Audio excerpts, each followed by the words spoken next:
지난 한 주간 우리를 인도하시고 하나님 살아계시다는 사실을 우리에게 다양한 방식으로 증명하신 하나님, 우리가 하나님을 믿어서 또는 하나님에 대해 알게 되어서 또는 하나님에 대해 알고 싶어서 오늘 이렇게 일요일을 주일로 구별하여 함께 예배의 자리에 모이게 해주셔서 감사합니다.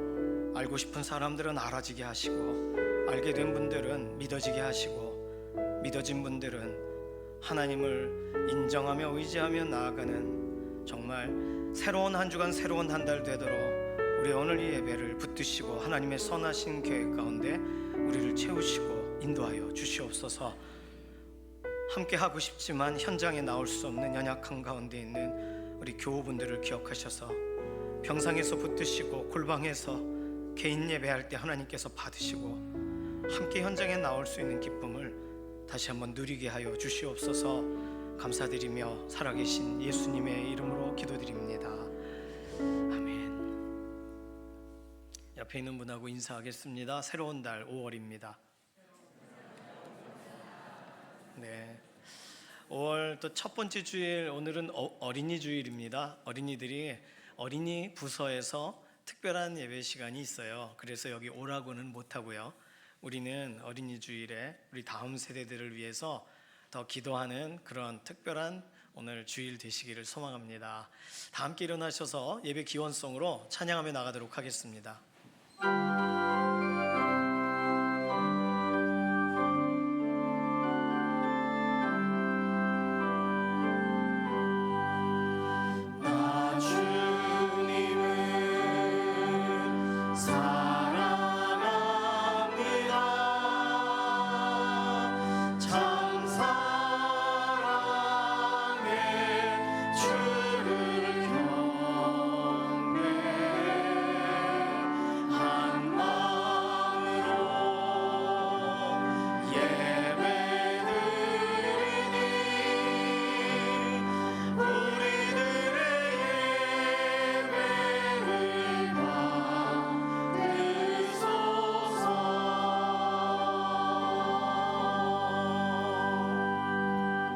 함께 신앙 고백하시겠습니다. 전능하사 천지를 만드신 하나님 아버지를 내가 믿사오며 그 외아들 우리 주 예수 그리스도를 믿사오니 이는 성령으로 잉태하사 동정녀 마리아에게 나시고 본디오 빌라도에게 고난을 받으사 십자가에 못 박혀 죽으시고 장사한 지 사흘 만에 죽은 자 가운데서 다시 살아나시며 하늘에 오르사 전능하신 하나님 우편에 앉아 계시다가 저리로서 산자와 죽은 자를 심판하러 오시리라.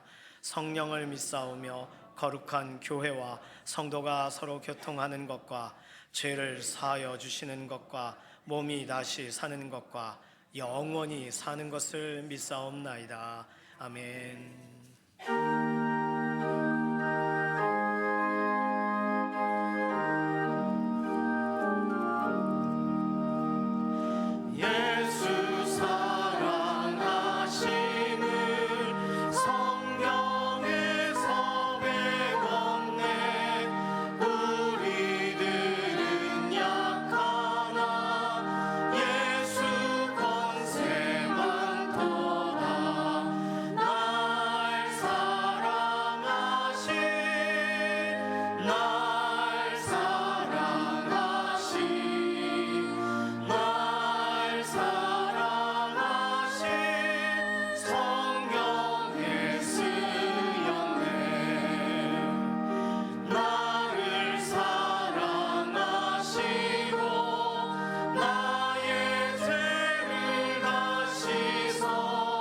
하늘 문을 여시고 들어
자리에 앉으셔서 교독하시겠습니다.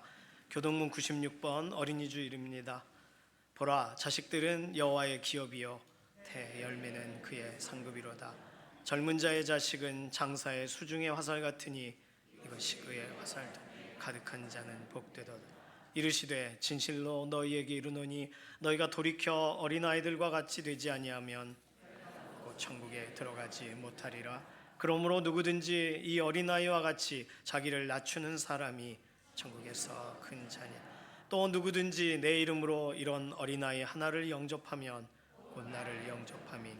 또 아비들아, 너희 자녀를 노엽게 하지 말고 오직 주의 교훈과 훈계로 양육하라. 마땅히 행할 길을 아이에게. 다 같이 그리하면 늙어도 그것을 떠나지 아니하리라. 아멘. 구원자 되시고 동행하여 주시는 하나님을 찬양합니다. 예배의 주인 되시는 주님을 온 마음으로 예배드립니다. 주님의 날 몸된 교회에 나와 예배드릴 수 있는 환경과 건강을 허락하신 주님께 감사와 영광을 올려드립니다. 아멘. 주님을 온전히 믿고 따르지 못하고 복음 전함에 게을렀음을 용서하여 주옵소서. 내면에 있는 죄의 쓴뿌리를 완전히 제거하여 주시고 깨끗게 하여 주옵소서. 아멘. 저희 강북중앙교회가 하나님의 사명을 온전히 감당하여 죽은 영혼을 구원하는 방주의 역할을 다하고 열방에 복음을 전하는 교회 되게 하옵소서. 아멘. 이웃을 사랑하고 지역의 필요를 채워주는 교회 되게 하옵소서. 아멘. 저희 교회 성도들이 바알에게 무릎 꿇지 않고 남겨진 7,000명과 같은 믿음의 용사 되게 하옵소서. 아멘. 대한민국을 불쌍히 여겨 주옵소서. 혼란스러운 정치 상황을 바로잡아 주시고 침체된 경제를 회복시키시고 자국의 이익만을 추구하는 국제 환경에서 살아남게 하옵소서. 아멘. 6월 3일 대선에서 하나님의 마음에 합당한 자를 세워주시어 화합과 포용으로 대한민국이 미래를 향하여 전진하게 하옵소서. 아멘. 오늘은 어린이 주일입니다.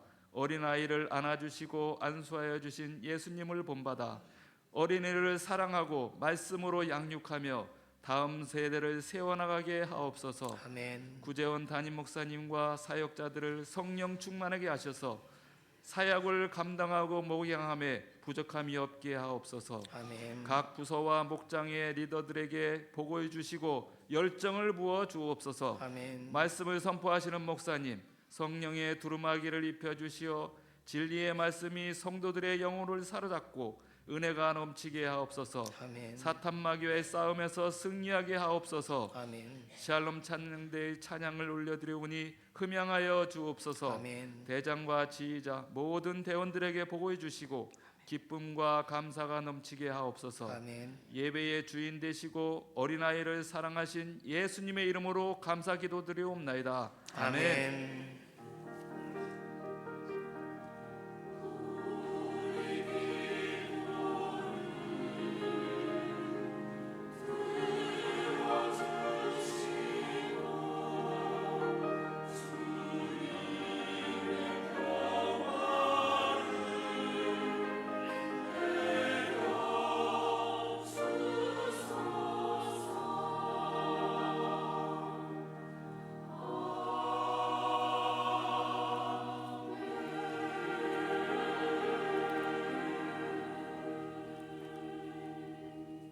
찬송가 560장 함께 찬송하시겠습니다.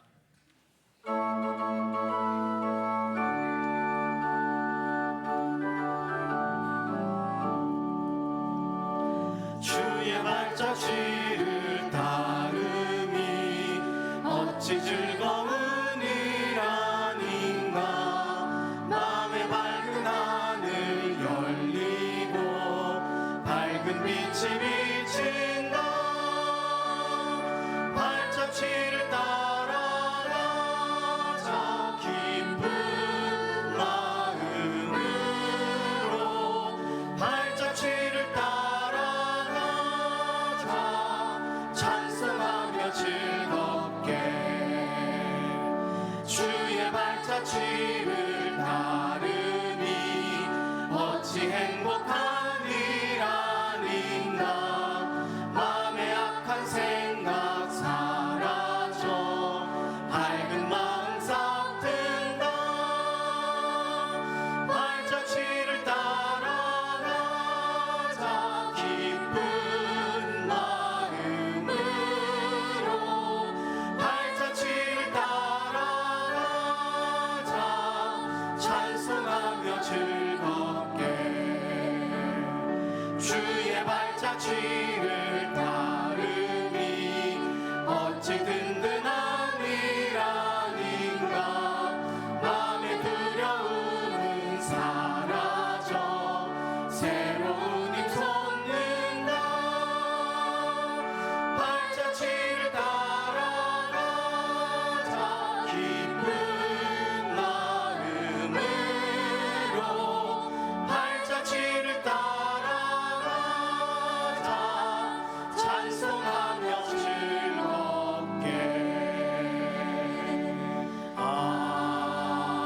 주시는 하나님 말씀은 예레미야 2장 20절에서 28절까지의 말씀입니다.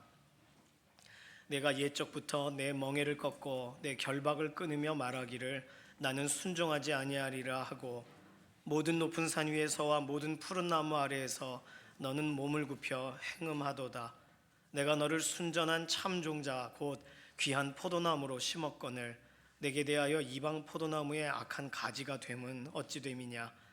주 여호와의 말씀이니라. 내가 잿물로 스스로 씻으며 내가 많은 비누를 쓸지라도 내 죄악이 내 앞에 그대로 있으리니 내가 어찌 말하기를 나는 더럽혀지지 아니하였다 바알들의 뒤를 따르지 아니하였다 하겠느냐. 골짜기 속에 있는 내 길을 보라. 내 행한 바를 알 것이니라. 발이 빠른 암낙타가 그의 길을 어지러이 달리는 것과 같았으며 너는 광야에 익숙한 들 암나기들이 그들의 성욕이 일어남으로 헐떡거림 같았도다. 그 발전기에 누가 그것을 막으리요. 그것을 찾는 것들이 수고하지 아니하고 그 발전기에 만나리라. 내가 또 말하기를 내 발을 제어하여 벗은 발이 되게 하지 말며 목을 가라게 하지 말라 하였으나 오직 너는 말하기를 아니라 이는 헛된 말이라. 내가 이방 신들을 사랑하였은즉 그를 따라가겠노라 하더라. 도둑이 붙들리면 수치를 당함같이 이스라엘 집 곧 그들의 왕들과 지도자들과 제사장들과 선지자들이 수치를 당하였느니라. 그들이 나무를 향하여 너는 나의 아버지라 하며 돌을 향하여 너는 나를 낳았다 하고 그들의 등을 내게로 돌리고 그들의 얼굴은 내게로 향하지 아니하다가 그들이 환난을 당할 때에는 이르기를 일어나 우리를 구원하소서 하리라. 너를 위하여 내가 만든 내 신들이 어디 있느냐. 그들이 내가 환난을 당할 때에 구원할 수 있으면 일어날 것이니라. 유다여 너희 신들이 너의 성읍수와 같도다. 아멘. 샬롬 찬양대가 하나님께 영광 올려드리겠습니다.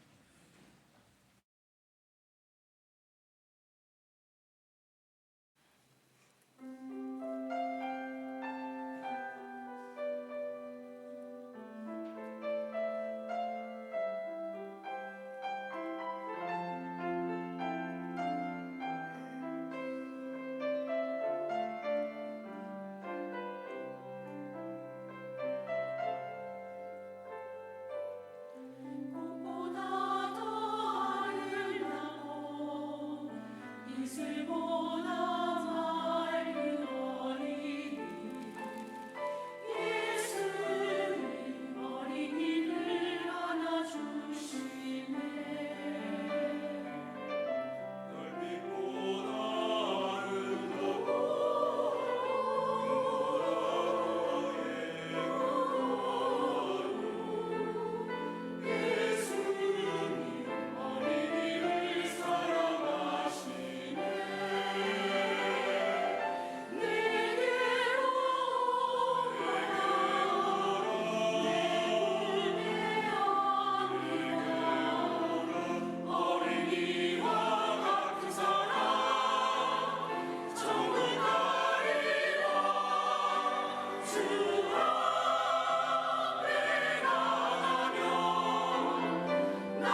오늘 어린이 주일에 딱 맞는 곡이네요. 감사합니다. 예수께로 가면 나는 기뻐요. 걱정 근심 없고 정말 즐거워. 이 노래를 배울 때는요, 걱정 근심이 있던 날 배우지 않았을 겁니다. 제일 기분 좋았던 날 배웠을 거예요. 그런데 걱정 근심이 있던 날 생각나야 되죠. 이런 노래들은 우리 아이들이 그런 생각이 나고, 그래서 예수님께 더 달려가게 되는 그런 믿음의 순환이 계속 일어나게 되기를 소망합니다. 이제 우리 교회는요, 예레미야 말씀 묵상으로 들어갑니다. 예레미야서 묵상은요, 4월의 끝자락인 지난주 화요일부터 시작이 되어서 올해 10월 첫 주, 장장 5개월 정도 이어지는 긴 여정이 될 것입니다. 예레미야서 그러면은 최소한 우리는 그래서 어디 여행 가기 전에 짐을 챙기듯이 우리가 가져가야 될 게 뭔지 미리 좀 살펴보듯 예레미야서에 대해서 한 2가지 정도를 미리 알고 시작하면 읽어가기가 조금 더 도움이 됩니다. 첫 번째는 예레미야 하면 선지자들 별명이 많지 않은데 이 예레미야에게는 별명이 하나 붙어 있어요. 어떤 별명이 붙어 있나요? 눈물의 선지자라고 별명이 붙어 있습니다. 눈물은요 3가지 정도가 있다고 합니다. 첫 번째는 기본 눈물. 기본 눈물은요 그냥 이렇게 눈물이 살짝 보이는 거예요. 살짝 흐르지 않습니다. 그렇게 살짝 이렇게 찡할 때, 그때는요 눈물이 주르르 흐르는 게 아니라 코끝이 찡해요. 왜냐하면 눈 아래에 이렇게 눈물 이렇게 고래에 잠깐 모여 있다가 코로 내려간다고 합니다. 그래서 기본 눈물은요 실제적으로 찡한 사람은 꼭 코를 풀어요. 이렇게 하든지. 그렇죠? 하품을 해도 그렇습니다. 하품을 해도 눈물이 갑자기 나옵니다. 슬프지 않은데. 그때는 그러고 나도 좀 코를 이렇게 합니다. 기본 눈물이에요. 그러니까 그런 경우 누가 이렇게 하면 기본 눈물이니까 뭐 티슈를 줄 필요 없습니다. 금방 사라집니다. 두 번째는 반사 눈물이라고, 먼지가 들어가거나 뭐 꽃가루가 날리거나 할 때 하면서 눈에 들어갔을 때 그때 눈물이 그걸 씻어내려고 닦아내려고 항균 작용을 하는 그러한 눈물 안에 물질이 나옵니다. 평소보다 많이 나와요. 그래서 눈물로 여기 들어간 걸 빼내기 위해서. 이때는요 평소에 눈물이 나온다라고 하면 눈 이쪽에서 시작하는데 그때는 눈물샘이 여기 있답니다. 그래서 이쪽에서 내려오는 거예요. 그래서 흘러요. 넘쳐요. 이럴 때는 많은 양의 눈물이 나옵니다. 반사적으로 눈물이 필요할 때 막아주는 거죠. 세 번째 눈물은 감정 눈물이라고 합니다. 세 번째 눈물은요 앞에 있는 기본 눈물과 반사 눈물과는 생성 과정 자체가 다르다고 해요. 감정 눈물은 고통이나 슬픔이나 이런 것에 대한 감정적인 자극으로 인하여 눈물이 나는 건데, 이때는 눈물 속에 항균 물질은 적고 수분과 소금 성분이 많이 나온다고 합니다. 그래서 이렇게 슬플 때 많이 울고 나면 눈이 붓는 이유는, 그리고 눈이 뻘겋게 충혈되는 것 같이 되는 이유는 소금기 때문에 그렇다는 거예요. 그러니까 예레미야의 눈물은 하품하다 흘리는 기본 눈물 아니고, 눈에 뭐가 들어가서 흘리는 반사 눈물이 아니고, 주체할 수 없는 감정 때문에 우는 감정 눈물이라는 걸 우리는 알고 있습니다. 예레미야 선지자는 한 만 19세 정도의 부름을 받았다라고 학자들이 나이 계산을 하게 돼요. 아주 젊죠. 그리고 사회에 거의 초년생이죠. 감수성이 예민하죠. 그래서 눈물의 선지자일 수도 있습니다. 그리고 예레미야가 살던 그 시대가 이제 포로되기 바로 직전이었기 때문에, 가장 험악한 시대를 살았기 때문에 그때 선지자의 임무를 감당한다는 건 눈물 없이는 감당하기가 어려웠을 것입니다. 유다 왕국이 바벨론으로 끌려가게 되는 그 직전에 예언하고, 끌려가면서 예언하고, 울면서 글을 쓰고, 그게 예레미야 애가라는 책이 별도로 있죠. 그렇게 마지막까지 눈물로 사명을 완수한 선지자가 쓴 글, 그러니까 예레미야서를 읽을 때 약간 슬픔에 사로잡혀 쓰고 있다라고 생각하고 읽으시면 훨씬 더 우리가 이해하기가 좋을 겁니다. 두 번째는요, 그런데 눈물의 선지자의 눈물의 기록일 텐데, 예레미야서의 결론은 다른 선지자들이 해내지 못한 아주 특별한 기쁨으로 끝난다는 거예요. 이게 무슨 말이냐면, 이사야 선지자에 관련된 설명을 전에 한번 드린 적이 있습니다. 아무리 외쳐도 듣지 않을 것이다. 이사야 선지자가 말할 때 사람들이 듣지 않을 것을 하나님이 미리 예고를 하세요. 안 들을 거 알면서 전하는 심정이 얼마나 힘들어요. 그런데 예레미야 선지자 같은 경우도 비슷했는데 이때는 조금 더 심했습니다, 상황이. 왜냐하면 예레미야 선지자가 말한 걸 나중에 바룩이라는 사람이 대피를 해요. 쓰면 왕이 가져와 보라고 해요. 읽으려나 보다. 왕이 할렐루야 이렇게 했는데 왕이 그걸 찢어요. 불에 태운단 말이에요. 그래 또 다시 써야 돼요. 예레미야가 수모를 당합니다. 그냥 단순히 예레미야서가 폐기되고 다시 쓰고 폐기되고 지금 이 정도만이 아니라 옥에 갇히고 또 구덩이에 빠지고 억울한 일을 많이 당합니다. 눈물로 시작한 선지자예요. 그리고 눈물 없이는 걸어갈 수 없는 일들을 당해요. 그럼 눈물 속에 파묻히고 끝나버리는 그런 일이 되어야 될 텐데 그가 전한 메시지는 정작 포로된 바빌론 땅 어느 한 구석에서 누군가에게 읽히기 시작합니다. 그래서 그 사람이 그걸 읽고 기도해야 되겠는데 하고 기도를 시작해요. 그 한 사람의 기도를 통해서 하나님께서는 이스라엘의 운명을 바꾸세요. 예레미야의 기록을 읽고 기도하기 시작한 사람 누굴까요? 다니엘입니다.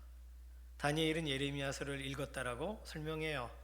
다니엘서 9장 2절에 이렇게 말합니다. 곧 그 통치 원년에 나 다니엘이 책을 통해 여호와께서 말씀으로 선지자 예레미야에게 알려주신 그 연수를 깨달았나니 곧 예루살렘의 황폐함이 70년 만에 그치리라 하신 것이니라.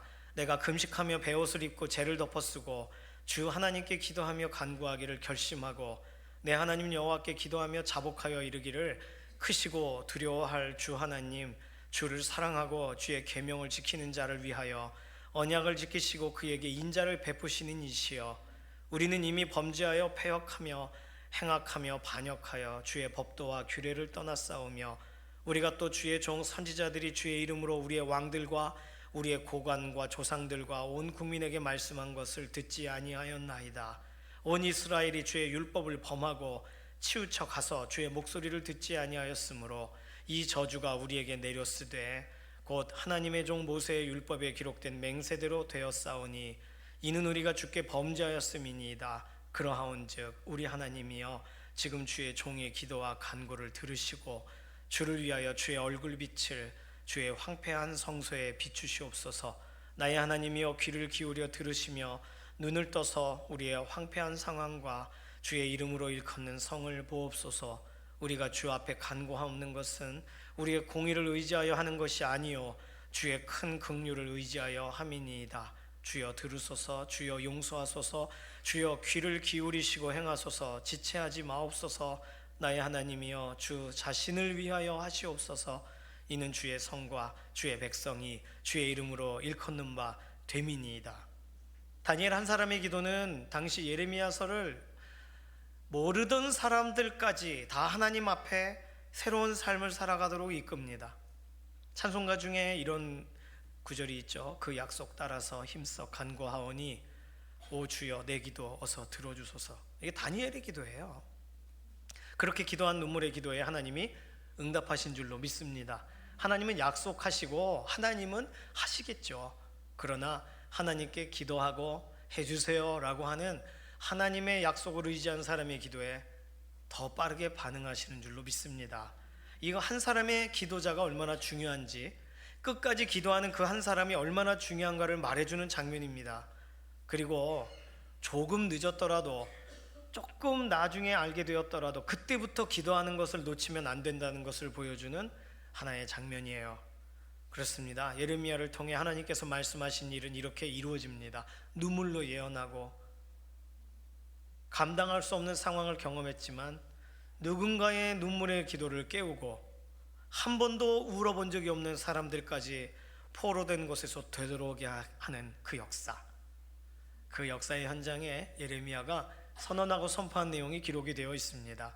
사랑하는 강북중앙교회 믿음의 동역자분들, 5월 가정의 달에 오늘 우리가 지금부터 약속을 붙잡고 시작하는 그 기도에 하나님께서 역사를 진행하실 줄로 믿습니다. 우리 가정의 문제를 하나님의 시간에 이루어 가실 줄로 믿습니다. 하나님이 행하실 것이라는 약속, 그 약속을 붙드는 자녀들은 하나님의 영광을 보게 될 줄로 믿습니다. 이렇게 다니엘이 그 고백처럼 아뢰던 좀 전에 제가 읽어드린 그 기도는 어디서 시작했다고요? 예레미야서를 읽다가. 그러니 예레미야를 통해 하나님의 말씀이 시작되고 그 말씀을 읽은 다니엘이 기도하고, 그러니 오늘 우리도 그렇게 예레미야서를 읽자는 거예요. 읽다 보면 다시금 우리에게 기도가 시작되고 소망의 기도가 시작되는, 기도의 무릎을 회복하는 일들이 일어나게 되지 않겠습니까? 하나님께서는요, 이스라엘 백성을 잘 알고 계십니다. 그래서 그들이 아주 예전부터 하던 말들, 하던 행동들을 하나하나씩 다 기억하고 계세요. 오늘 본문에 그 내용이 나와 있죠. 하나님이 기억하고 계신 것, 첫 번째, 옛적부터 이스라엘 백성들은 늘 하던 말이 있다는 거예요. 무슨 말이냐면 20절, 나는 순종하지 아니하리라. 이 말을 했다는 거예요. 본래 이 원어적으로는 나는 당신을 섬기지 않을 겁니다, 나는 당신을 예배하지 않을 겁니다 라고 말했다는 거예요. 이 말을 옛날부터 백성으로 부름받았을 그때부터, 구약 70인역 번역에서는 이 구절을 우리 개역개정처럼 번역을 하지 않고 2인칭이 아니라 3인칭으로 번역을 해놨습니다. 그 번역을 현대어로 바꾸면 이래요. 옛적부터 나는 너의 문제를 해결해 주었고 전부터 너를 꽁꽁 묶은 그 줄을 풀어주었지만 너는 항상 내게 말했었다. 아무리 그러셔도 난 당신을 섬기지 않을 거예요, 예배하지 않을 거예요 라고. 우리 개역개정에서는 내가 내 멍에를 끊고 말하기를 이라고 써 있는 것 같지만 원래 유대인들은 그 본문을 3인칭으로 봐야 된다는 거예요. 하나님이 해결해 주셨지만 자기가 스스로 해결한 것처럼 말하면서 난 이 정도로 하나님께 굴복하지 않아, 순종하지 않아, 예배하지 않을 거야, 그랬다는 거예요. 그리고서 이들이 한 일은 20절 하반절, 높은 산 위와 푸른 나무 아래로 내려갔다는 거예요. 높은 산에는 산당이 있습니다. 푸른 나무 아래는요, 그 아세라 목상이 있어요. 바알을 섬기고 아세라를 섬기는 그런 우상 숭배의 현장입니다. 그런 곳은요, 단순히 우리나라처럼 정한수를 떠다 놓고 비는 사람들이 와 있는, 그냥 희한한 알록달록한 옷을 입고 이렇게 춤추는 사람이 있는 그런 정도가 아니라, 이스라엘이 들어가게 된 가나안 땅은요, 원래 종교와 성적인 것이 연결되어 있었어요. 그래서 이런 높은 산 위와 푸른 나무 아래에는 집단적인 성행위가 일어났습니다. 거기 그 바알을 섬기는, 아세라를 섬기는 여사제들이 그 땅에 이런 다산의 축복, 곡식이 잘 나는 것을 위하여 그 여사제와 그 각 농부들이 특별한 관계를 맺은 거예요. 더 설명하고 싶지 않습니다. 23, 24절에 써놨어요. 아예 하나님이 말씀하셨어요. 자녀들에게 읽어주고 싶지 않은 19금의 내용이 써 있으니 눈으로 다시 보시기를 바랍니다. 요즘 말로 말하면 난 따분하게 하나님 섬기는 것 같은 거 안 하겠어, 다른 우상을 섬기는 일이 훨씬 더 재밌어, 이렇게 말했다는 거예요. 오늘 우리들이 자주 하는 말은 어떤 건가요? 하나님이 다 듣고 계신다라고 가정할 때 한숨을 쉬는 것도 들으시고 답답해하는 것도 들으시지만 장담하는 것도 들으시고 하나님 앞에서 거절하는 것도 들으세요. 두 번째로, 하나님께서 자주 보셨던 행동을 말씀하십니다. 우상 숭배를 하던 이들이 어느 날인가 양심에 찔리는 날이 왔어요. 양심을 갖고 있으니까. 그래서 이들이 뭘 했냐면 22절, 잿물로 비누로 몸을 씻어냈다는 거예요. 이걸 다른 말로 말하면, 말로 바꾸면 나는 나를 깨끗하게 할 수 있어. 지금까지 내가 이렇게 저렇게 살았더라도 내게는 아무 일도 없었다는 듯이 그냥 씻어내기만 하면 다시 시작할 수 있어. 나는 문제 없어. 그렇게 말했다는 거예요. 죄가 물로 씻겨질까요? 우리의 더러움이 비누로 지워질까요? 하나님은 말씀하십니다. 22절에 주 여호와의 말씀이니라, 내가 잿물로 스스로 씻으며 내가 많은 비누를 쓸지라도 내 죄악이 내 앞에 그대로 있으리니. 씻어봤자 안 씻긴다는 거예요. 그 죄, 그 더러움 그대로 있다는 거예요. 23절에 보시면 난 씻어냈어, 나는 바알에게 간 적도 없어, 이렇게 말해봤자 소용없다는 거예요. 23절 하반절에 그 골짜기 속에 있는 네가 걸어왔던 그 길을 돌아보라, 이렇게 말씀하세요. 그러니까 나름대로 바쁘게 돌아다녔던, 하나님 떠나서 돌아다녔던, 요즘 말로 말하면 점집, 술집, 도박장, 유흥업소, 절간, 오늘은 이곳, 내일은 저곳, 어디로 갈까? 햇살 닿는 대로, 발길 가는 대로 다녔던 그 길에서 어디 가지 고민하고 방황하던 너 자신을 보라는 거예요. 오늘 우리들이 자주 갔던 곳은 어디입니까? 지난 한 주간 하나님이 그걸 보고 계셨다면 부끄러운 장소인가요? 아니면 자랑스러운 장소인가요? 세 번째로, 하나님 말씀이 감사하게도 이스라엘 백성의 귀에 들린 날이 있었어요. 얼마나 감사한 일입니까? 이제 돌아오면 되는데. 그런데 그런 날에는 정말 입에 담을 수 없는 말을 하나님께 드렸다는 거예요. 25절 하반절에 말합니다. 하나님 말씀은 다 헛된 말이야. 난 이방신이 좋으니 거기를 따라가겠어. 하나님이 말씀하셔도 선을 넘는 거죠. 주워 담을 수 없는 말을 하는 겁니다. 하나님 말씀이 헛되다니요. 내가 내 인생을 헛되게 살고 하나님이 헛되다라고 말하면 그게 어떻게 되는 거예요? 망언이죠. 27절, 그러다가 그렇게 하면 그 인생 그대로 그렇게 살아가고 하나님이 쯔쯔쯔 하고 끝나면 되는데, 27절, 삶에 어려운 일이 생기기라도 하면 갑자기 하나님을 찾으면서 뭐라고 말해요? 일어나서 우리를 구원하소서. 평소에는 누구한테 갔다가요? 27절, 나무에게, 돌들에게 갔다가 급한 날에는 하나님께 가서 일어나십시오, 우리를 구원하십시오. 하나님은 거꾸로 말씀하십니다. 네가 의지하던 그 우상이 너를 도와줄 수 있으면 일어나겠지. 성경은 그렇게 써 있습니다. 아주 명확하게. 원래 귀한 포도나무 잘 심어놨더니 그 포도나무가 어떻게 된 거예요? 21절에 이방 포도나무에 아주 악한 가지가 되어버렸습니다. 사랑하는 강북중앙교회 성도님들, 오늘 하나님의 이 말씀을 듣는데 누가 가장 많이 생각나시나요? 누가 가장 많이 생각나시나요? 내가 생각나야 됩니다. 우리가 생각나야 돼요. 우리 자신이 생각이 나야 돼요. 당연히 하나님의 말씀을 적용해야 될 대상은 우리 자신입니다. 그래서 이 말씀대로 나 이런 적이 있었어, 아직도 습관적으로 나도 모르게 이렇게 하네, 그럼 바꿔야죠. 우리의 심성이 바뀌고 우리의 생각이 바뀌고 우리 기준이 바뀌어야 됩니다. 20절 표현대로 옛날부터 해왔던 말이나 옛날부터 반복적으로 했던 행동들이 있다면 사실 그 행동이나 말들을 하나님이 계속 들어오셨고 보아오셨다는 걸 우리가 알아야 돼요. 자, 그런데 지금 우리는요, 누구랑 같이 살고 있냐 하면 우리와 같은 시대에 안 봤으면 좋겠는 우리의 모습을 다음 세대들이 본단 말입니다. 우리 자녀들이. 그러면 내가 지금이라도 바뀌면 바뀌어야 되는데 아이들은 컸잖아요. 어릴 때는 내가 이렇게 하면 따라했어요. 그래서 어릴 때 아이들에게 야야 하지 말고 네 알겠습니다 이렇게 존댓말을 하라 그러죠. 그러면 부모님 따라 존댓말을 합니다. 아이들이 서로 존댓말을 해요. 근데 부모가 이렇게 말을 굉장히 격하고 아이들이 커서 가끔 듣게 되는 그런 말들을 부모가 집에서 하게 되면 자녀들은 그게 입에 담겨 있는 거예요. 여기 담겨 있는 거예요. 지금 내가 바뀌면, 지금 이 말씀을 듣고 그렇구나 하고 내가 나 자신을 바꾸려고 하면 우리 아이들이 바뀔까요? 안 바뀝니다. 우리 아이들이 다 봤잖아요. 저러다 말 텐데 뭐 이렇게 생각할 거 아닙니까? 저쪽 교회에 사역할 때 부부 행복학교를 했습니다. 부부가 서로 사랑해요 이렇게 하는 거예요. 그리고 서로를 아껴주고 6주인가 7주인가 남편들은 너무 힘들어하고 아내들은 너무 천국을 맞이합니다. 그런데 그 기간 가장 힘든 사람이 누군지 아세요?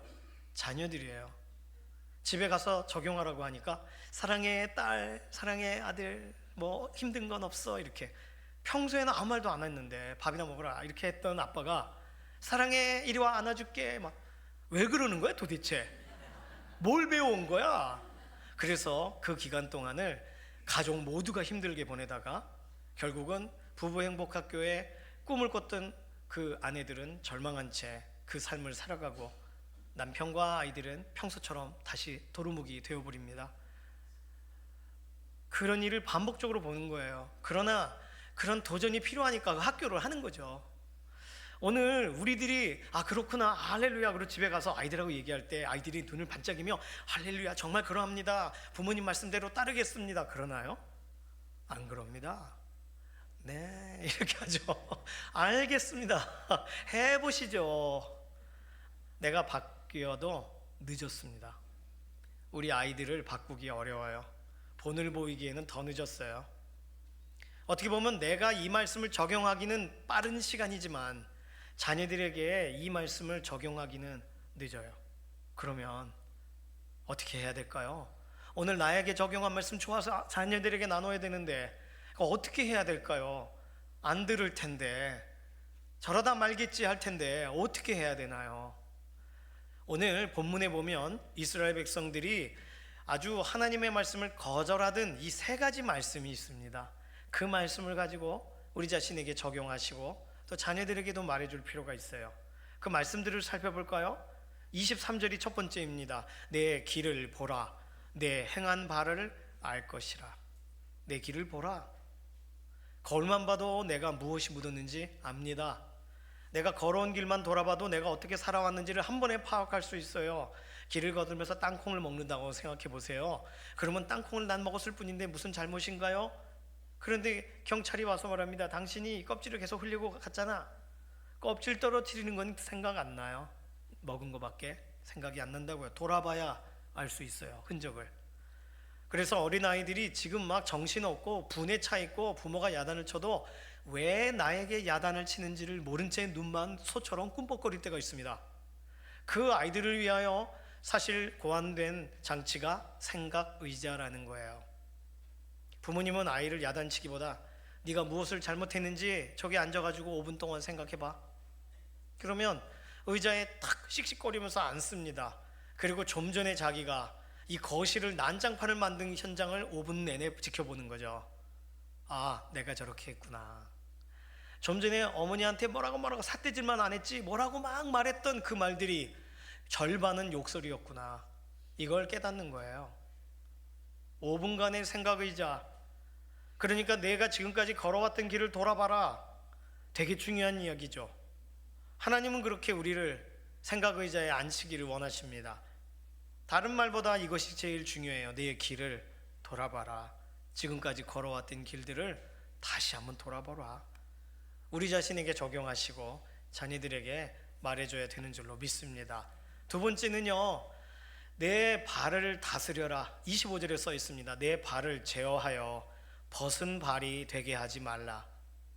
벗은 발이 왜 되면 안 되나요? 성경에서는 하나님 앞에 나아갈 때는 신발을 벗고 그렇게 내가 종입니다라는 표현을 해야 됩니다.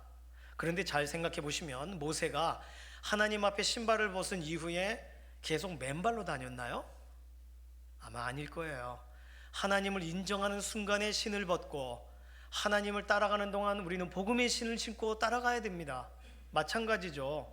그러니 하나님이 보실 때는 벗은 발에 대해서 하나님이 질문을 던질 수밖에 없는 거예요.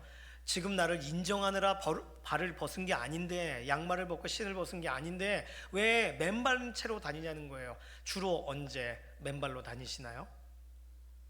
사냥꾼들이 사냥감을 잡으러 갈 때 원주민들이 신발을 신고 가지 않습니다. 살금 갈 때 맨발로 다녀요. 에덴 동산을 거니시던 하나님의 발소리를 하나님이 거니신다는 걸 아담과 하와는 알았어요. 어떻게 알았을까요? 유추해 보겠지만 하나님은 조용히 쓱 다니신 게 아니에요. 이렇게 나무도 만져보시고 풀도 이렇게 만져보시고 그러면서 걸어가시는 거예요. 풀숲을 걸으면 부딪히는 소리가 납니다. 하나님은 소리를 내고 다니셨어요. 그런데 이상하게 하나님 몰래 다른 곳으로 가려고 한다면 살금살금 신을 들고 티 안 나게 그렇게 가는 겁니다. 벗은 발, 하나님이 좋아하지 않으시는 거예요. 내 발을 제어하여 벗은 발이 되게 하지 말라. 굉장히 중요한 얘기죠. 하나님을 따라갈 때는, 주의 발자취를 따를 때는 살금살금이 아닙니다. 잘 따라오고 있는지 소리가 들려야 돼요. 따르는 자의 발소리를 회복해야 하는 줄로 믿습니다. 세 번째로 하나님이 말씀하시는 것은 목을 가라게 하지 말라. 다른 말로 생수의 근원으로 나오라. 예레미야 2장 13절에 이미 설명하셨습니다. 내 백성이 두 가지 악을 행하였나니 곧 그들이 생수의 근원되는 나를 버린 것과 스스로 웅덩이를 판 것인데 그것은 그 물을 가두지 못할 터진 웅덩이들이니라. 18절에도 설명해요. 내가 시올의 물을 마시려고 애굽으로 가는 길에 있으면 어찌 됨이냐. 또 내가 그 강물을 마시려고 아수르로 가는 길에 있으면 어찌 됨이냐. 아니, 하나님의 생수의 근원이 되시는데 다른 곳에서 물 좀 주세요 하고 있는 거예요. 집에 와서 먹으면 되는 거. 집에 오면 뭐 물을 몇 그릇을 먹어도 누가 뭐라고 하겠습니까? 목욕을 해도 누가 뭐라고 하겠습니까? 그러나 물 한 잔만 주시오, 물 한 잔만 주시오 하고 사람들에게 가는 거예요. 우상에게 가는 거예요. 목을 축이려고. 사막 같은 인생이니까 목을 축이면 한 걸음 더 간다는 건 알죠. 그러나 그 물이 좋은 물이겠습니까? 사막 가운데 오아시스와 같은 하나님을 만나야 되는 줄로 믿습니다. 하나님 앞으로 갈 때에만이 그 생수를 마실 수 있다고 말하시는 거예요. 요한복음 7장 37절 38절에 설명하셨어요. 예수께서 서서 외쳐 이르시되 누구든지 목마르거든 내게로 와서 마셔라.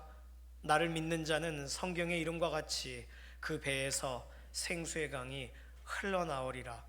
우리는 상상하기가 어렵습니다. 배에서 물이 나온다니요. 병원에 갈 일이죠. 그런데 성경은요, 배에서 생수의 강이 흘러난대요. 무슨 말이에요 이게? 내가 생수를 마시고 생수에 잠기고 생수가 또 다른 사람에게도 흘러가게 하는 그런 삶을 살아가게 하시겠다는 거예요. 목마른 채로, 영적인 탈수증에 걸린 채로 살아가지 말라는 것입니다. 오면은 마실 수 있어요. 누구든지 마실 수 있어요.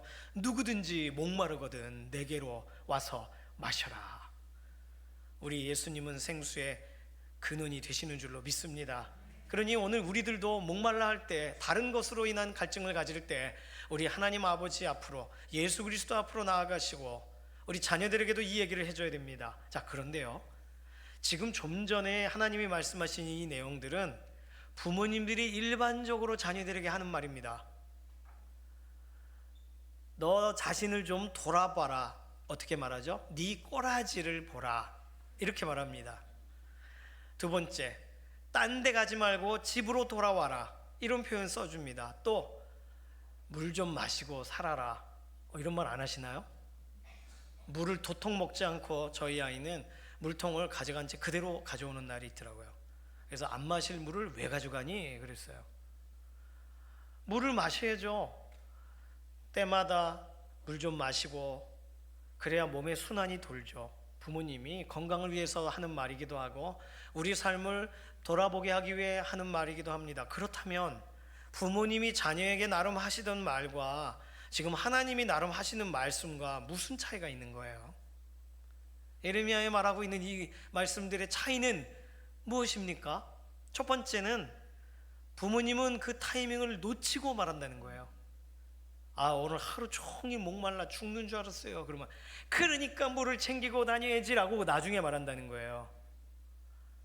필요할 때 말을 해주지 못해요. 곁에 없으니까요.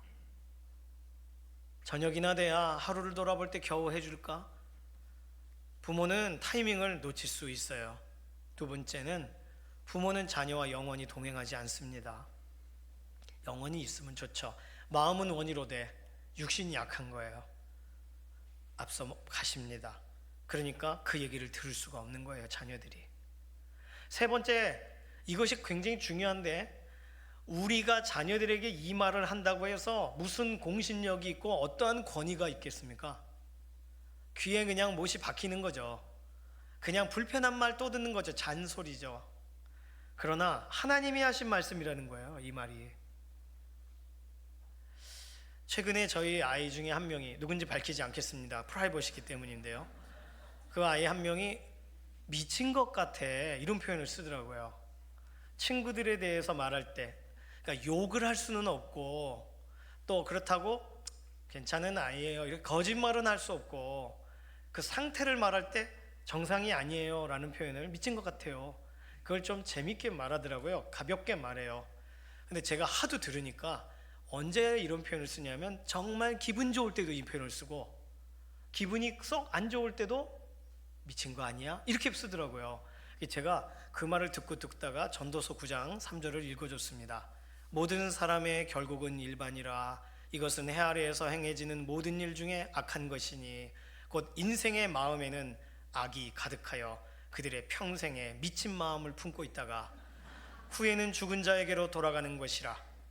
그래서 이 구절을 읽어주면서 야, 너 친구들이 미친 것 같아 할 때 너도 그러게 미친 것 같아라고 하지 말고 그러게 전도서 9장 말씀이네 이렇게 말하라고.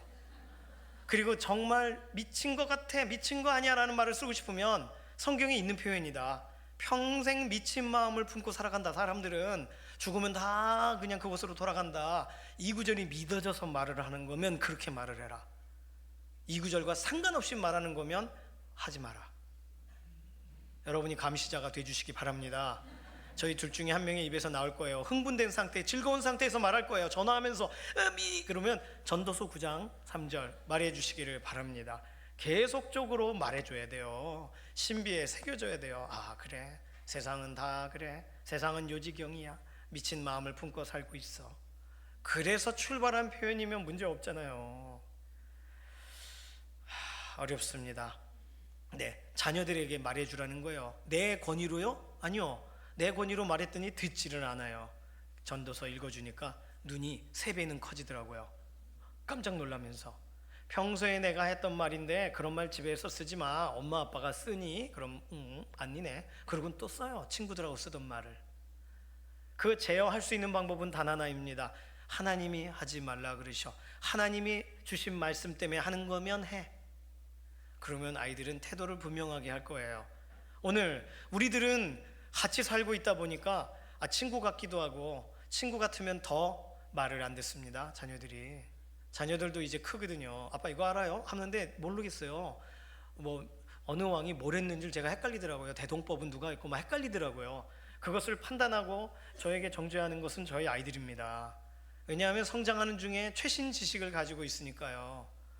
그러면 저도 할 수 있는 다른 방법은 없어요. 성경 말씀을 읽어주는 거예요. 성경에는 부모를 공경하라고 했어. 공격하라고 하지 않았다고 말해주는 거예요. 자녀들이 그러면 아, 그렇지. 성경 말씀의 권위, 하나님의 권위가 우리의 자녀들에게 그대로 드러나야 되는 줄로 믿습니다. 나는 통로는 약해도, 나는 부족해도, 나는 안 돼도, 나는 적용이 잘 안 돼도, 야, 나도 말씀대로 살고 싶어. 그러니까 너도 살아. 그런 말씀이 어디 있어요? 여기. 그래서 말씀 때문에 가족이 다시금 하나님을 생각하게 되고 하나님을 바라보게 되는 특별한 5월 되시기를 소망합니다. 오늘은요, 어린이 주일입니다. 우리 눈에 넣어도 절대로 아프지 않은 어린이들, 다 커도 아프지 않아요. 눈에 넣어도 아프지 않을 정도예요. 그런데 우리가 볼 때 아이들은 어려요. 여전히 어립니다. 아이들이 발도 크고 옷도 커지고 막 목소리도 굵어지고 수염도 저보다 더 나겠지만, 그러나 그 아이들에게 정말 있어야 할 것들이 지금 없다면 그 아이들은 영적인 어린아이로 그 상태 그대로를 살아가게 될 것입니다. 사랑하는 강북중앙교회 믿음의 동역자분들, 오늘 하나님이 말씀하신 3가지의 말씀, 너 자신을 좀 돌아봐. 너 발을 좀 살펴봐. 그리고 너 목마른 채로 살지 말고 생수의 근원 앞으로 나와. 이 3가지의 명령이 우리 어린이 주일에 우리의 자녀들에게, 유치부만 어린인가요? 유치부 하나님 알아가는 중에 있잖아요. 유초등부 정체성을 세워가는 중에 있잖아요. 중고등부 정말 하나님 앞에 꿈을 꾸는 자리에 있잖아요. 청년부 완성형 어린이들입니다.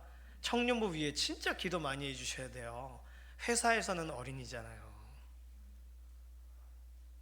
어린이에요. 누가 도와줘야 돼요. 기도해줘야 돼요. 그래서 지금까지 말씀대로 살아온 그 모습이 정말 별과 같이 빛나는 그 첫 번째 사람이 되어야 그 청년부를 보고 유초등부, 유치부, 중고등부 후배들이 와, 나도 저렇게 되고 싶어. 나도 저런 교회 오빠처럼, 교회 언니처럼 되고 싶어. 그렇게 되죠. 어린이들 많습니다. 말씀 앞에 설 때는 어린이로 있지 않고 성숙하게 성장하게 되는 줄로 믿습니다. 오늘 하나님의 명령 기억하면서 우리만 이 명령대로 살지 말고 자녀들에게 말해주시고, 이거 하나님 말씀이야, 내 말이 아니야 라고 꼭 본문을 확인해 주셔서 다음 세대들도 동시대에 임하는 하나님의 말씀의 은혜를 함께 경험하게 되기를 소망합니다.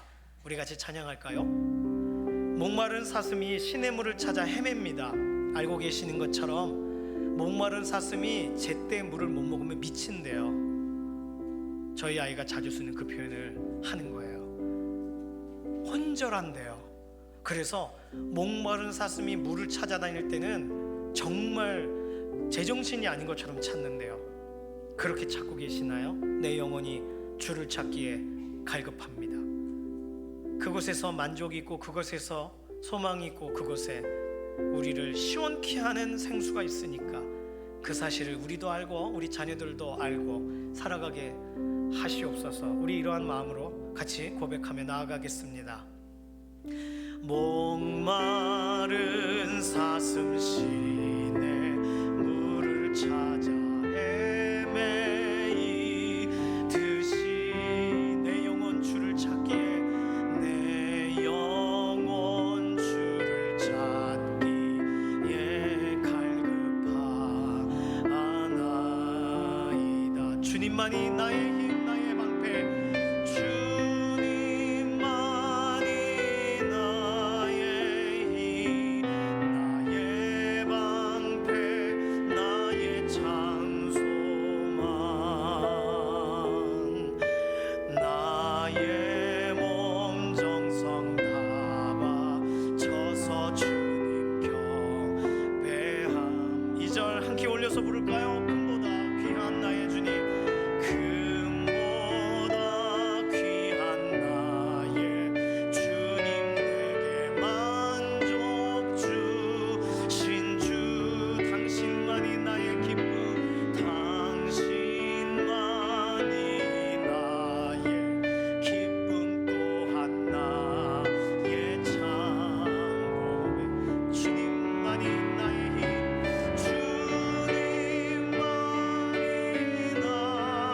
주님만이 나의 힘 나의 방패 나의 참 소망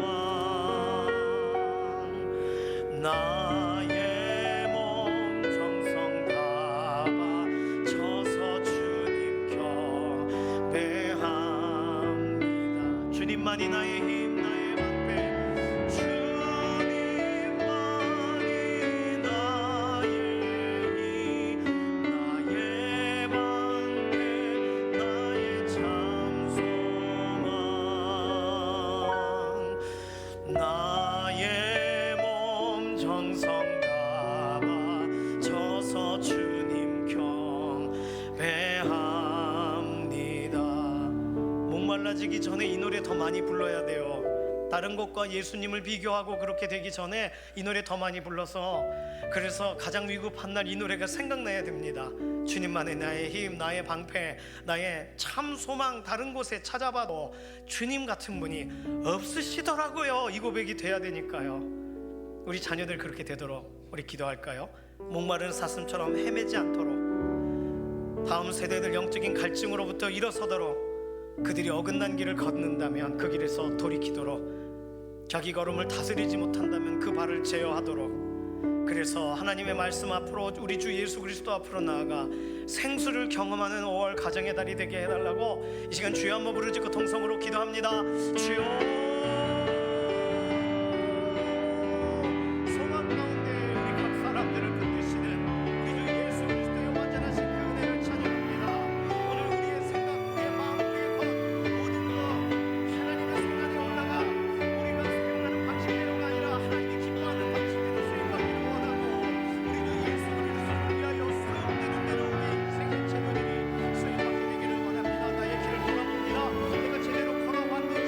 나의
살아계신 하나님 감사합니다. 하나님의 말씀을 우리는 그거 헛된 것이야 라고 말한 적 없습니다. 그런데 혹시 우리 자녀들이 그렇게 말할까봐 두렵습니다. 하나님, 우리는 내 발에 신을 벗으라 말씀을 알기에 하나님 앞에 나의 발을 올려드리고 하나님을 위하여 새 신을 신고 나아가는데 우리는 매번 헌신하려고 하지만 혹시 우리 자녀들이 벗은 발로 돌아다니지 않는가 두렵습니다. 하나님, 우리는 오늘 하루 살아가며 우리 자신을 보고 하나님, 내가 잘못했습니다라고 회개할 수 있으나 우리 자녀들은 회개가 무엇입니까? 라고 말한다면, 돌이키는 일이 무엇인지를 모른다면 하나님, 오늘 이 말씀 그대로 전하게 하셔서 우리도 살고 자녀도 살고 함께 하나님의 말씀대로 되어지는 가정이 되게 하여 주시옵소서. 한 사람도 말씀 바깥에 있지 않게 하시고 말씀 안에서 살아나는 가정이 되게 하여 주시옵소서. 감사드리며 살아계신 예수님의 이름으로 기도드립니다. 아멘. 이 시간 예물로 하나님께 나아갑니다. 오늘 샬롬 찬양대 솔리스트 이승배 형제님께서 헌금송을 준비하셨습니다. 우리는 준비된 예물로 하나님께 나아가도록 하겠습니다.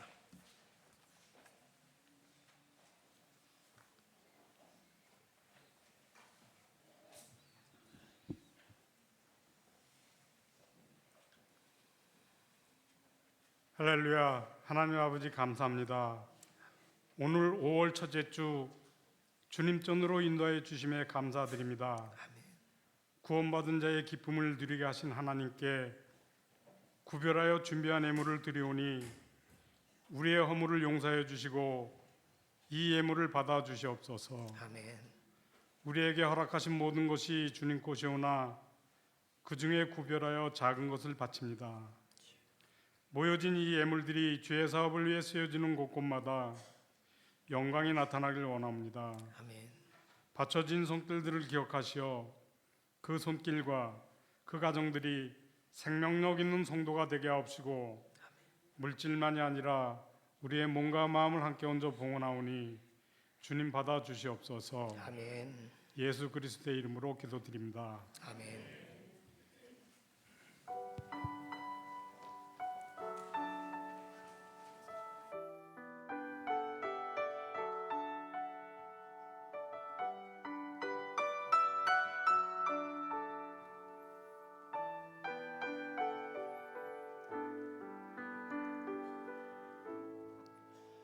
내 평생 살아온 길 뒤돌아보니 짧은 내 인생길 오직 주의 은혜라. 내 평생 살아온 길 뒤돌아보니 짧은 내 인생길 오직 주의 은혜라. 주의 은혜라. 주의 은혜라. 내 평생 살아온 길 주의 은혜라. 주의 은혜라. 다음이 없는 사랑. 달려갈 길 모두 마치노 주 얼굴 볼 때 나는 공로 전혀 없도다. 오직 주의 은혜라.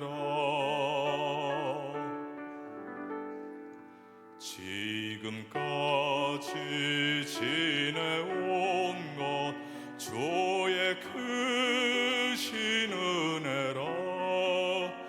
한이 없는 주의 사랑 어찌로 말하랴.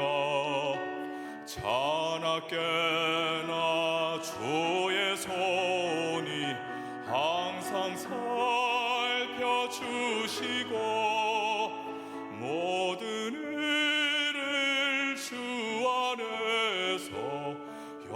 고통하게 하시네. 주의 은혜라 내 평생 살아온 길. 주의 은혜라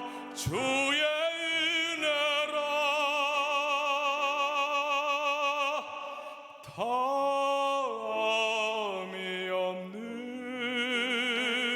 사랑. 달려갈 길 모두 마치노. 주 얼굴 볼 때 나는 공로 전혀 없도다. 오직 주의 은혜라. 나는 공로 전혀 없도다. 오직 주의 은혜라.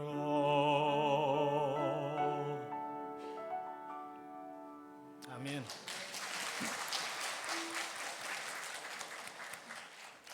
살아계신 하나님 감사합니다. 하나님 앞에 나올 때 우리에게 주신 것 중에 구별하여서 하나님을 존중함으로, 하나님을 인정함으로, 하나님을 찬양함으로, 우리의 개인적인 기도의 제목들을 담아 하나님께 의탁함으로 이렇게 예물로 올려드립니다.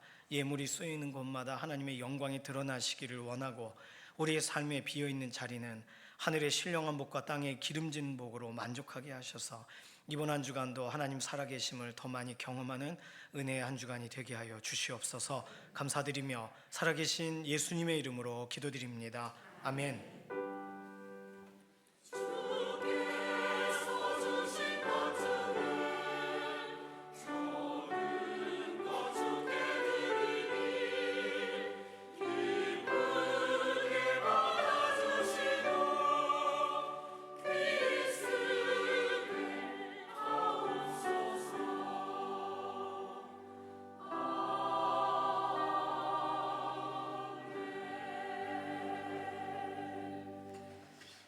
지난주에 등록하신 새 가족분이 계십니다. 홍정숙 성도님, 4단지에서 오셨고요. 백음숙 권사님께서 인도하셨어요. 어디 계시죠? 네, 잠깐 일어서 주셔요. 네, 감사합니다. 오여선교 속하시면서 목장은 대우 일목장입니다. 환영송 부르겠습니다.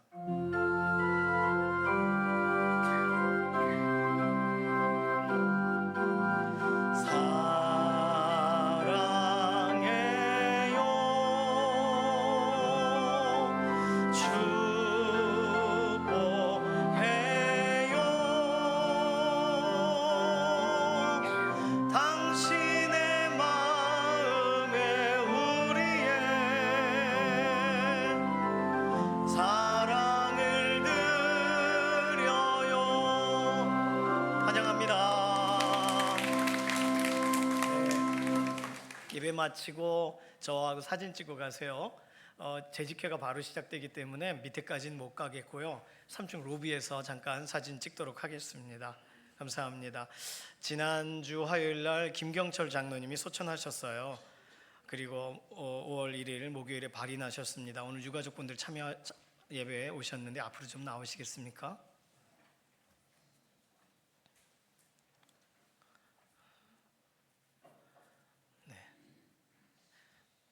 단위로 올라오세요. 예, 한 말씀 하셔야 되니까 천천히 단위로 올라오셔서 가운데 있으시면 되겠어요. 이 아랫단 쪽에. 네. 먼저 인사하겠습니다. 잘 장례 마치고 돌아오셨습니다. 인사하실 때 위로의 박수 하겠습니다. 차렷 인사. 네, 가족을 대표하셔서 한 분 말씀해 주시죠. 사랑하는 아버지를 주님의 품에 보내드리며 아버지와 저희 가족을 위해 기도해 주신 성도 여러분들께 진심으로 감사드립니다. 특히 이 힘든 시기에 강북중앙교회 최권석 원로 목사님과 구재현 담임 목사님을 비롯하여 성도 여러분들의 위로와 기도가 저희 가정에 큰 힘과 위안이 되었습니다. 베풀어 주신 은혜 잊지 않고 주님 안에서 함께 살아가는 삶을 살도록 하겠습니다. 마음속 깊이 진심으로 고개 숙여 감사드립니다.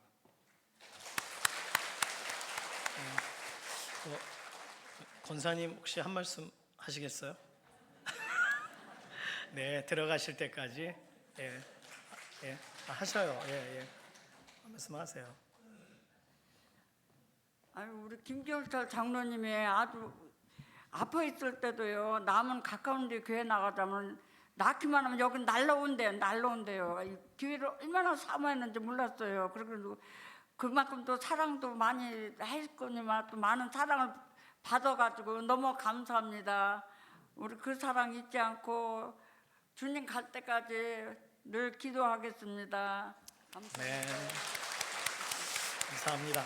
네, 안으로 들어가시면 감사합니다. 그 집 가까운 교회 쪽에서 권사 임직을 하셨어요. 그래서 우리 교회 계실 때는 집사님이셨는데 권사님이라고 말씀드렸습니다.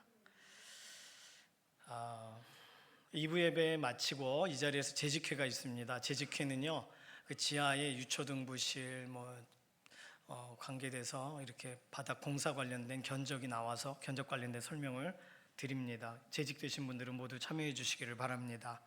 이번 주 목요일 5월 8일 필리핀 까비떼 학교 학생들이 한국 들어와서 마지막 일정이라 우리 교회에서 1박을 하게 됩니다. 목요일 자고 금요일 날 출국을 하는데요. 그 인솔을 이용진 선교사님 그 아드님 평안 형제님이 해요. 14명 형제자매 합쳐서 와서 이렇게 묵게 됩니다. 그래서 올해 1월에 청년부가 다녀와서 그때 함께 사역을 했었으니까 청년부가 5월 8일 저녁에는 같이 있어주고 5월 9일 아침 점심 이런 거는 또 여선교 또 필리핀 다녀오셨던 분들 같이 마음을 모아서 섬겨주십니다. 학생들 아무 사고 없이 안전하게 모든 일정 마치고 잘 귀국 본인 또 필리핀 들어갈 수 있도록 일정 기간 동안 기도해 주시고 또 우리 교회에 와서 정말 좋았다고 그랬거든요. 작년에 너무 감사하다고. 그 학생들이 고3 학생들이 이제 취업과 연관돼서 한국에 들어오는 거예요.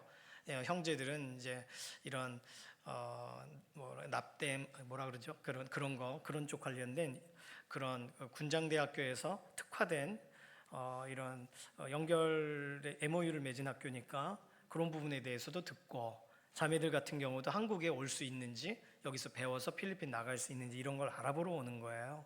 그래서 우리는 서울에 와서 잠깐 이렇게 숙박할 수 있게만 도와줍니다. 그래서 기도해 주시기 바랍니다. 이번 주 토요일 날 5월 10일 날은 칼가리 전도가 대우 아파트에서 있습니다. 참여하실 분들 남선교회 문의해 주시기 바라고 같은 시간 꼭 기도해 주시기를 바랍니다. 다음 주 주일은 어버이 주일이에요. 어버이 주일이지만 중고등부와 청년부가 같이 예배 자리에 옵니다. 청년부는 꽃 따라 드리려고 오고 중고등부 앞에 찬양하고 섬기고 그렇게 함께 연합 예배가 됩니다. 다음 주에는요, 우리 교회 등록하신 만 65세 이상 되시는 분들은 다 경로 대상이셔서 경로 상품권을 드립니다. 그리고 어버이들에게는 아무리 나이와 상관없이 자녀가 있다 그러면 꽃을 달아드려요.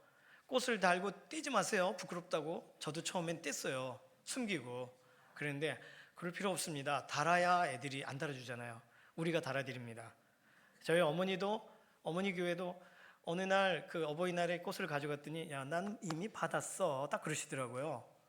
와, 그 꽃 괜찮더라고요. 며칠 가는데 교회에서 내 대신 먼저 챙겨드리는구나. 그러니까 되게 감사하기도 하고 우리도 그래야겠다.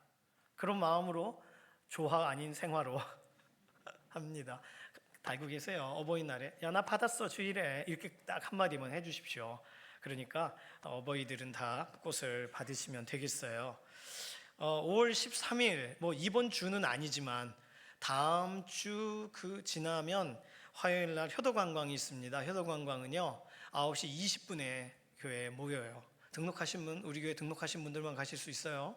그래서 9시 20분에 모여서 9시 반에 출발할 예정입니다. 그날 날씨 좋도록 기도도 해주시고 오랜만에 함께 다니고 또 좀 몸이 조금 불편하셔도 저희가 휠체어나 아니면은 이렇게 부축해서 드리니까 이런 날 밖에서 좀 공기도 마시고 식사도 하고 이렇게 하는 거예요. 효도관광에 또 참여해 주시기를 바랍니다.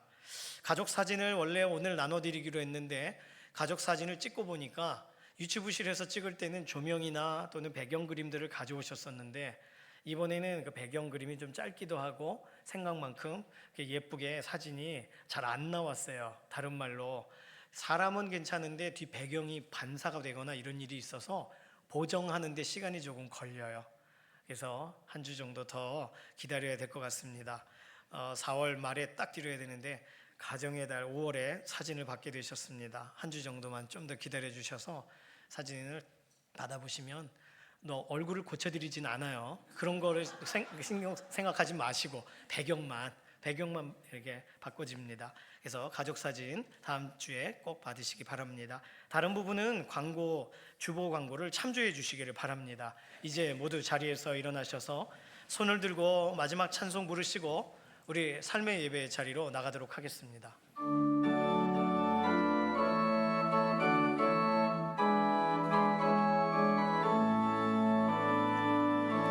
살아계신 주 나의 참된 소망 두려움이 사라지네 사랑의 주내 갈 길 인도하니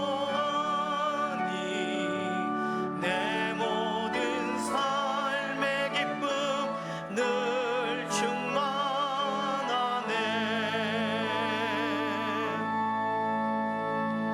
새로운 달 5월 우리 자신 그리고 우리 자녀들 더욱 믿음으로 나아가기를 소망하는 사랑하는 성도님들 머리 위에 그리고 지난주 상을 당하시고 오늘 예배 참석하신 유가족분들 머리 위에 우리 주 예수 그리스도의 은혜와 하나님 아버지의 극진하신 사랑하심과 성령님의 감화 감동 인도 내주하시는 역사가 말씀 앞에 선 이 시간 이후로부터 영원까지 함께 하시기를 예수님의 이름으로 간절히 축원하옵나이다. 아멘.